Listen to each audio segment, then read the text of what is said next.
In example 14, we are going to talk about transforming graphs in a multiple way, or rather we are told that you can apply transformation to unfamiliar functions by considering how specific points and features are transformed. And in example 14, we are just given one graph, and I want to just put this graph here so that we can understand it. The graph passes 0.00 origin, and it's this graph we're talking about, origin 00. It passes through point A, 1, 4. It passes also through point B, this one, point B, 3, 1. And the graph of y is equals to the function of x.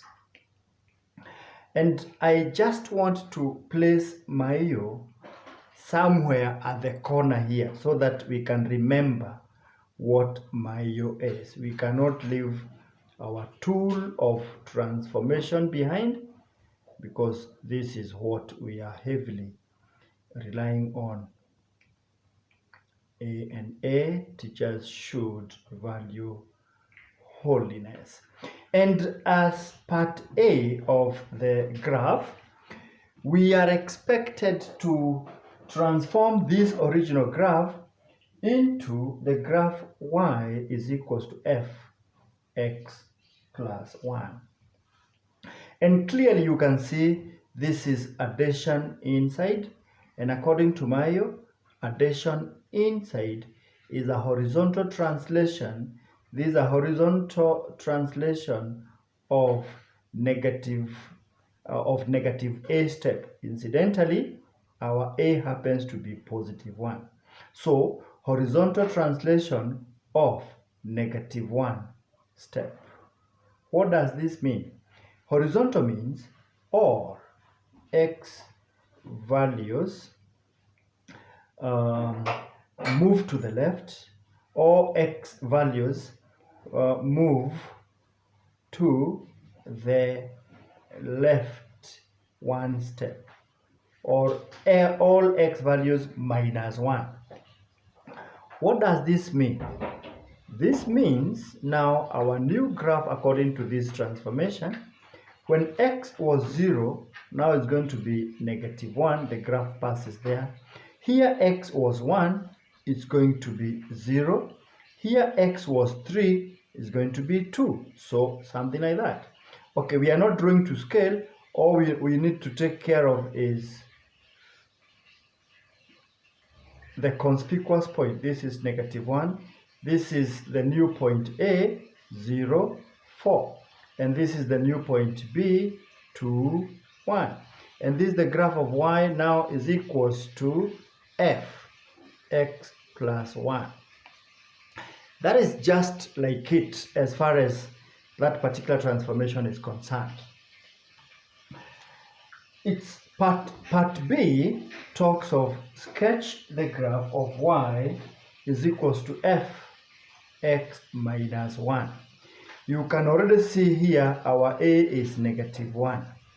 And this one is also clearly addition inside, just like the part A.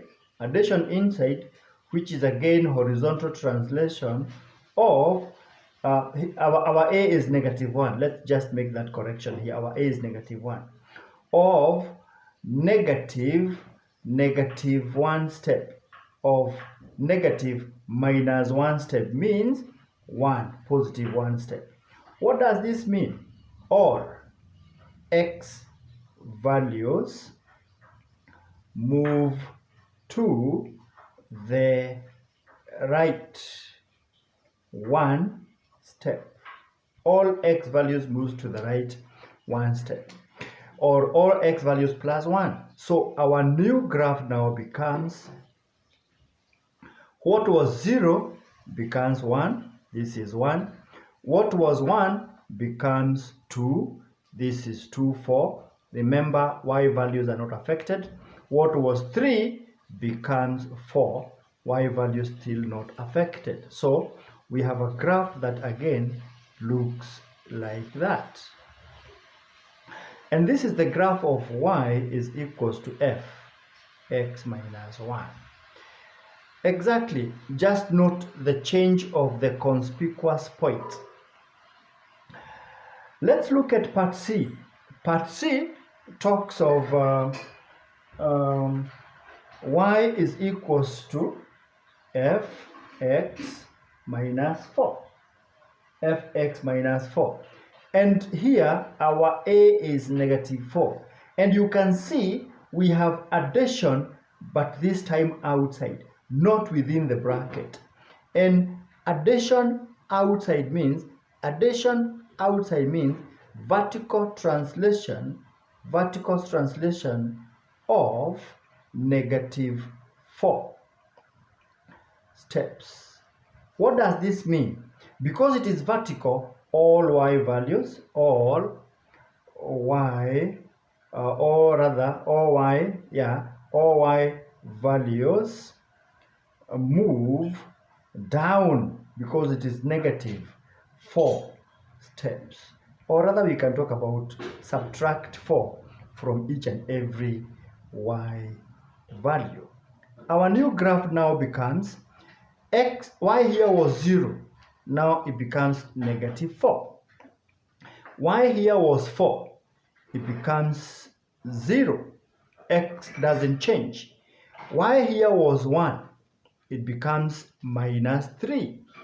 So our new graph takes this shape.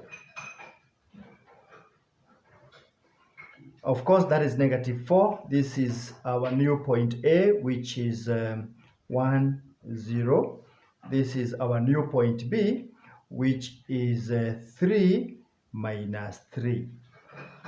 3 and minus 3. And this is the graph of y is equals to, this is the graph of y is equals to fx minus 4.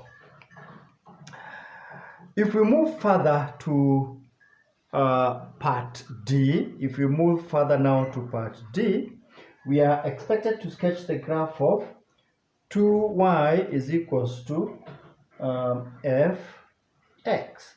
Before we do anything here, we need to sketch graph when y, only y is the subject of the formula.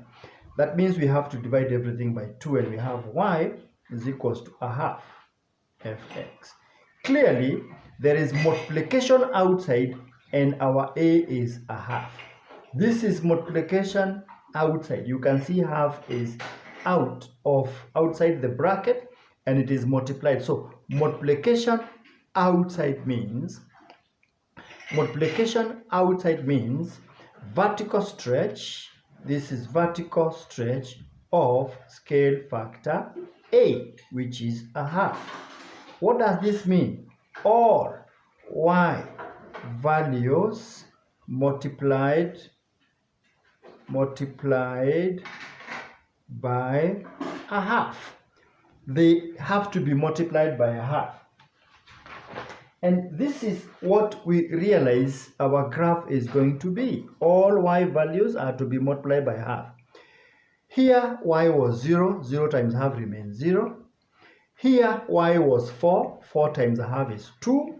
So we are having a point here which is 1, 2, 1, 2. And here y was 1, so times a half, which is a half. So we are going to have another point here which is going to have the coordinates 3, half. And let's see. You can see the changes in the coordinates. And of course, this is 1, 2, and this is 3, a half. And what graph is this? This is y is equals to a half. This is the graph of y is equals to a half fx, which clearly shows multiplication, but outside. What about part E? What about part E? Part E, we are going to have y is equals to, part E is y minus 1 is equals to fx.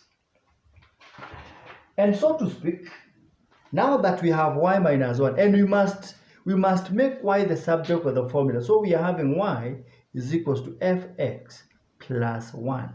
In this case, our a is 1. And who doesn't see? Our transformation is addition but outside. Addition but outside. This is addition but outside the bracket, which is according to Mayo, and I also wish to explain part D, according to Mayo, multiplication outside, which we have just finished, part D, according to Mayo, multiplication outside was vertical stretch. Multiplication outside was vertical stretch of scale factor half, because our A was a half as far as part D was concerned, and that is what gave us this graph or this sketch. Now we are talking about part E, which is addition inside. Addition inside means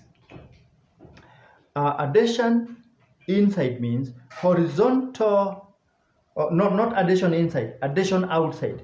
Addition outside means addition outside, because we can see 1 is outside.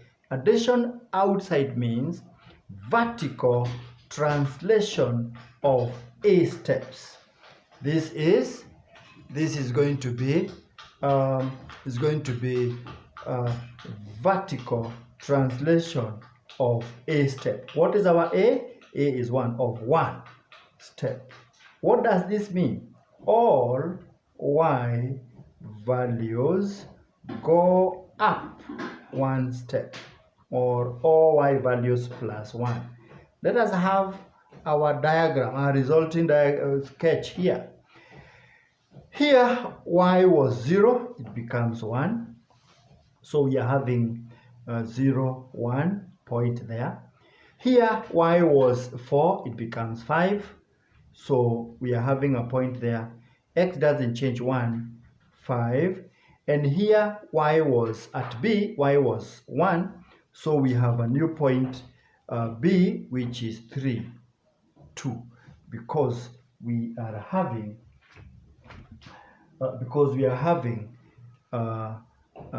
all y values plus 1, or they go up 1 step. So of most importance is not the accuracy of the graph, but the resulting of the new points as they appear in the resulting graph. So yes, we have been able to apply Mayo in all these levels, and A gives us that, our B gives us that, our point C, our part C gives us that, D gives us that graph, and our E gives us that. But either way, all in all, it is with the help of Mayo that we have been able to do all this. Remember, it was not possible to remember which one is being reflected along which axis, which one is being enlarged, which one is being pushed where. It was not possible. But with the summary of Mayo, then we are good to go. All right?